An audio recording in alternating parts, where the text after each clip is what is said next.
Friends, எல்லோரும் எப்படி இருக்கீங்க? இன்றைக்கி நம்ம ஒரு செட்டிநாடு ஸ்பெஷல் ரெசிபி தான் பார்க்க போகிறோம். இது வந்து நம்ம சப்ஸ்கிரைபர் ஒருத்தவங்க ரிக்வெஸ்ட் பண்ணியிருந்தாங்க. ஸோ அதை வந்து இன்றைக்கி எங்கள் அம்மா வந்து உங்களுக்கு செஞ்சு காமிக்க போகிறாங்க. ஸோ அது என்ன ரெசிபின்னு பார்த்தீங்கன்னா உக்காரம். இது வந்து செட்டிநாடு வீட்டு கல்யாணங்கள் எல்லாத்துலேயும் வந்து இது கண்டிப்பாக இருக்கும். ஸோ இந்த ரெசிபி வந்து எப்படி பண்ணுறது அப்படிங்கிறத எங்கள் அம்மாக்கிட்டே வந்து கேட்டு தெரிஞ்சுக்கலாம் வாங்க. இன்னைக்கு இந்த உக்காரம் செய்கிறதுக்கு என்னென்ன இன்க்ரீடியன்ஸ் பொருட்கள் தேவைங்கிறத நம்ம இப்போ பார்க்கலாம். இதில் நாம் வந்து பச்சரிசி மாவு எடுத்திருக்கோம். இது நாம் அரைச்சி பவுடராக்கியும் எடுத்துக்கலாம், இல்லை கடையில் கிடைக்கிற மாவையும் வாங்கிக்கலாம்.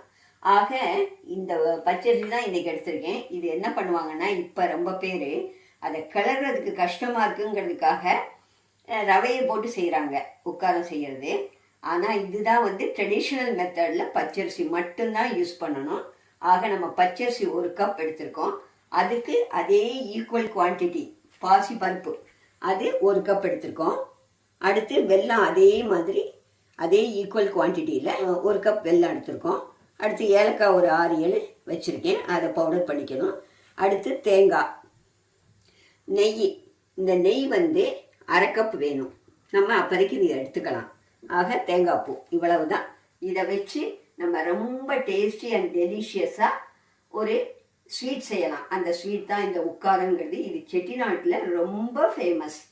எந்த ஒரு பண்டிகை விசேஷம் எதுவானாலும் மாப்பிள்ளை அழைப்பு, மாப்பிள்ளை வந்து மறு அழைப்பு செய்கிறது எல்லாத்துக்குமே இந்த உக்காரம் தான் ஸ்பெஷலாக செய்வாங்க. எதுக்கு அடுத்தபடியாக, அதாவது கவுனி அரிசிக்கு இது ஈக்குவல். இந்த உக்காரங்கிறது கவுனி அரிசிக்கு ஈக்குவல். இப்போ அதை நம்ம எப்படி செய்யறதுங்கிறத கிராஜுவலாக பார்க்கலாம். இப்போது இந்த பாசி பருப்பை நம்ம வறுத்துக்கணும். வறுத்து வேக போடணும். குறைவான தண்ணியில் அளவாக அந்த பாசிப்பருப்பு தண்ணி ஒன்றா கரெக்டாக வர்ற மாதிரி தண்ணி ஊற்றி வேக வச்சிடணும். அதாவது மொட்டு பதமாக வரணும், ரொம்ப வேகக்கூடாது, அப்படி மலர்ந்தபடி இருக்கணும், அந்த மாதிரி வேக வைக்கணும்.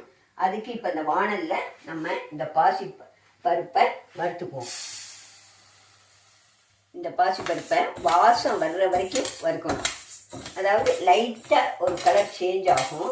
அப்போது நமக்கு பாசிப்பருப்பு ஒரு வாசம் வரும், பச்சை வாசம் மாறி நல்ல அந்த வாசம் வரும். அந்த மாதிரி ஒரு இதில் நம்ம ஸ்டாப் பண்ணணும். ஒரு 5 மினிட்ஸ் ஆகும் அல்லது 4 மினிட்ஸ் ஆகும்.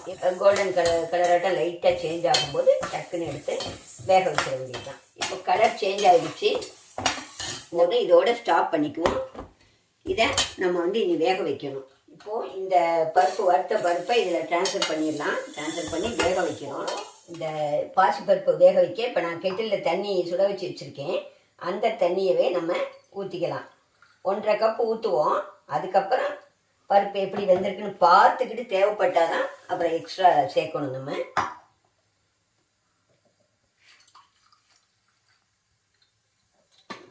அதே கப்பு அளவு தான் வரும். 1/2 டம்ளர் ஊற்றிருக்கேன். இந்த பருப்பு வேக வைக்கிறதுக்கு மட்டும் நீங்கள் தண்ணியை பார்த்து இது பண்ணிக்கோங்க. சிம்மில் வச்சு அது பாட்டுக்கு வேக விட்டுட்டோம்னா வேகும். இந்த ஸ்டவ் ஆன் பண்ணிவிட்டேன். இப்போது இந்த பச்சரிசி மாவை நம்ம வறுத்துக்கணும் ஃபஸ்ட்டு. அதை இப்போ செய்வோம். அந்த பருப்பு பாட்டுக்கு வேகட்டும். இதை கொஞ்சம் நல்ல வாசம் வர வரைக்கும் ஓரளவுக்கு வறுப்போம். கொஞ்சம் வறுத்துட்டு நெய் விட்டுக்கலாம். ஏன்னா ஃபஸ்ட்டே நெய் விட்டால் அது இதாக இருக்கும். அதனால் ஃபஸ்ட்டு கொஞ்சம் வறுத்துக்கிட்டு அதுக்கப்புறம் நெய் விட்டு வறுக்கணும். வறுக்கும்போது ஒரு ரவை பதத்துக்கு வரும். ரவை பதத்துக்கு நம்ம வறுத்துட்டோம். அதனால் இப்போ நெய்யை விட்டுக்கலாம்.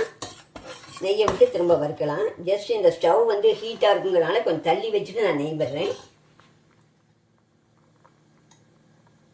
ஒரு 4 டேபிள் ஸ்பூன் அளவு நெய் விட்டால் போதும். இப்போ நான் 2 டேபிள் ஸ்பூன் விட்டுக்கிறேன். அப்புறம் 2 டேபிள் ஸ்பூனுக்கு நம்ம எடுத்துக்குவோம்.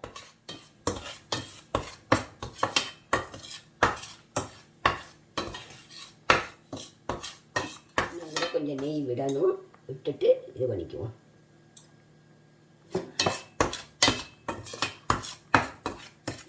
நம்ம இந்த வறுத்துட்டோம். நல்லா வறுபட்டு நல்ல ஒரு கோஸ் நிலைக்கு வந்துடுச்சு. இந்த கன்சிஸ்டன்சியில் தான் நம்ம எடுக்கணும். எடுத்து வச்சுட்டோம். வெல்லத்தை நம்ம பாகு காய்ச்சிக்கலாம். பாகுன்னா ரொம்ப இது இல்லை, சும்மா தண்ணியை வச்சுக்கணும். கரையை விட்டு வடிகட்டிட்டு அதை திரும்ப ஒரு தவணை வச்சு ஒரு 2 நிமிஷம் சூடு பண்ணிவிட்டு அதுக்கப்புறம் இந்த மாவு இதெல்லாம் மிக்ஸ் பண்ணுறது எப்படிங்கிறத ஃபர்தராக நம்ம பார்க்கலாம். நம்ம இந்த பாத்திரத்தில் பாகை காய்ச்சிக்கலாம். இந்த வெல்லத்தை நான் போட்டேன். சும்மா 1/4 டம்ளர் தண்ணி விட்டால் போதும்.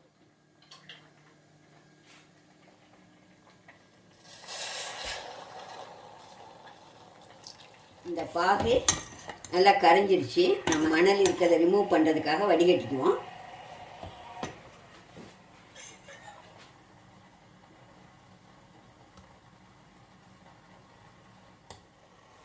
இப்போ இந்த பருப்பு கிட்டத்தட்ட ஒரு 3/4 இது நம்ம தேவைக்கு ஏற்ற மாதிரி 3/4 பங்கு வந்துருச்சு.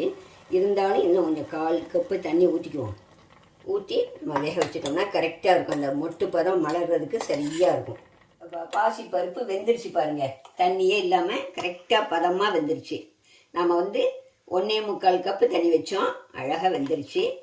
ஆக இதை அப்படியே வச்சுக்கிறோம். ஒருவேளை நீங்கள் வேக வைக்கும்போது தண்ணி கொஞ்சம் கூடினா அதை வடிகட்டி எடுத்துகிட்டு இப்படி வச்சுக்கலாம்.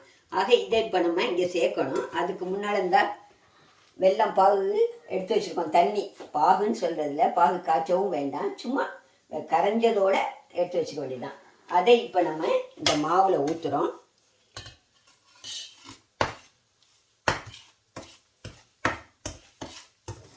ஊற்றி அதை கிளறிட்டு அதோட பாசிப்பருப்பை ஆட் பண்ணிவிட்டு நெய் சேர்க்குறோம். இந்த மாதிரி தேய்ச்சி விட்டு கிளறணும். ஆக இந்த மாதிரியே வச்சிட்டோன்னா கொஞ்சம் நம்ம ஸ்லோ இதில் வேகும்போது நல்ல கன்சிஸ்டன்சி கிடைக்கும். இந்த பாசி பருப்பையும் இதில் ஆட் பண்ணிடுவோம். இந்த மாதிரி சிம்பிளை வச்சுட்டு நம்ம கிளறணும். கிளறுனா கொஞ்சம் நேரத்தில் அப்படியே சுருங்கி வரும். லிக்விஃபைடாக இருந்துச்சு இல்லையா, கொஞ்சம் தண்ணி பதமாக பாருங்கள். ஆக இப்படி சிம்மில் வச்சிட்டோம்னா கிளற கிளற இந்த மாதிரி அந்த கன்சிஸ்டன்சி கிடைக்கும். இன்னும் கூட கொஞ்சம் நேரம் ஒரு 2 மினிட்ஸ் வைக்கலாம். கரெக்டாக வந்துடும் பதம். பார்க்குறதுக்கு ஏதோ மாவு கொஞ்சமாக இருந்து பாருங்க. இப்போ எல்லாமே ஆட் பண்ணோன்னே நல்ல பொலிவாக இருக்குது. நமக்கு கன்சிஸ்டன்சி கிடச்சிருச்சு. அதோட இப்போ இந்த தேங்காயை நம்ம ஆட் பண்ணுவோம். துருவின தேங்காய் ஒரு 1/2 கப்பு. இப்போ இந்த மாதிரி கிளறிக்கிட்டு அப்படியே சைட் பை சைடு அந்த நெய் மீதி வச்சுக்கோ இல்லையா, ஆட் பண்ணிக்கிட்டோம்னா நெய்யில் இது பண்ணும்போது நல்லாயிருக்கும்.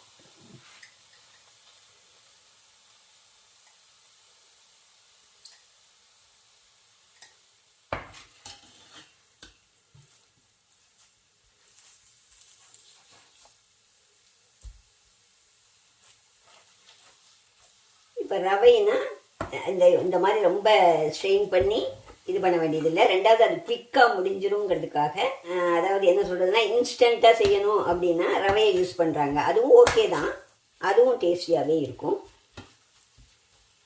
முந்திரியை நம்ம எடுத்து வச்சுருந்தோம், சொல்ல மறந்தாச்சு. இந்த முந்திரியை இப்போ நெய்யில் வறுத்துட்டு நம்ம அதோட ஆட் பண்ணி ஏலக்காய் தூளையும் ஆட் பண்ணிக்கலாம்.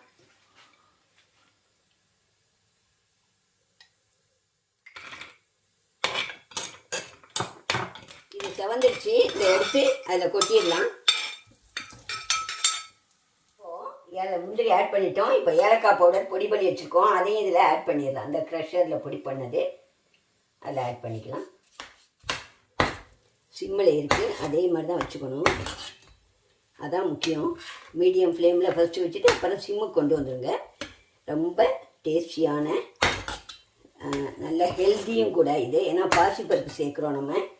Proteinaceous content. குழந்தைங்களுக்கு ஸ்கூல் விட்டு வரும்போது நமக்கு ஸ்நாக்ஸ் எதுவும் இல்லைன்னா டக்குன்னு போட்டு கிளறி கொடுக்கலாம். இந்த மாதிரி சூப்பரான கரெக்ட் கன்சிஸ்டன்சியில் இந்த உக்காரம் ரெடி ஆகிடுச்சு. இப்போ நாம் சர்வ் பண்ணுற லெவலுக்கு இருக்குது. ஆக இந்த மாதிரி நீங்களும் செய்து பார்த்து எங்களுக்கு கமெண்ட் செக்ஷனில் போடுங்க ஃபீட்பேக்கை. ஓகேயா? இந்த உக்காரம் ரெசிபியை எப்படி செய்கிறதுன்னு பார்த்துருக்கீங்க. இது ஜஸ்ட்டு ஒரு 6 to 7 இன்க்ரீடியன்ஸ் இருந்தால் போதும். ஸோ அதை வச்சு ஈஸியாக செஞ்சிடலாம். ஸோ இதுக்கு நம்ம வெளியில் போய் வாங்கிட்டு வரணும் அப்படிங்கிறதெல்லாம் இல்லை. வீட்டில் இருக்கிற பச்சரிசி, பாசிப்பருப்பு, வெல்லம், நெய் இதை வச்சு பண்ணிடலாம். ரொம்ப ஈஸி, அதே மாதிரி ரொம்ப டேஸ்டியாகவும் இருக்கும். ரொம்ப ஹெல்த்தியான டிஷ்ஷும் கூட. இதை கண்டிப்பாக நீங்கள் செஞ்சு பார்த்துட்டு உங்களுக்கு எப்படி வந்தது அப்படிங்கிற ஃபீட்பேக்கை என்னோட கமெண்ட் செக்ஷனில் கீழே ஷேர் பண்ணிக்கோங்க. இதே மாதிரி வேறு ஏதாவது செட்டிநாடு டிஷ் உங்களுக்கு செய்யணும்னு தோணுச்சுன்னா ஸோ எங்களுக்கு கீழே கமெண்ட் செக்ஷனில் சொல்லுங்கள். நாங்கள் செஞ்சு காமிக்கிறோம். இந்த வீடியோ பிடிச்சிருந்ததுன்னா ஒரு லைக் கொடுங்க. இந்த வீடியோவை மறக்காமல் உங்கள் ஃப்ரெண்ட்ஸ் அண்ட் ஃபேமிலியோடையும் ஷேர் பண்ணிக்கோங்க. நீங்கள் இன்னுமே prishishomeinlondonக்கு சப்ஸ்கிரைப் பண்ணலைன்னா இப்போ சப்ஸ்கிரைப் பண்ணி பக்கத்தில் இருக்க அந்த பெல் ஐக்கானையும் ப்ரெஸ் பண்ணிக்கோங்க. அப்போ தான் நாங்கள் எப்போ வீடியோஸ் போட்டாலும் உங்களுக்கு நோட்டிஃபிகேஷன்ஸில் வரும். சீக்கிரமே அடுத்த வீடியோவில் மீட் பண்ணுவோம். தேங்க்யூ, பாய்.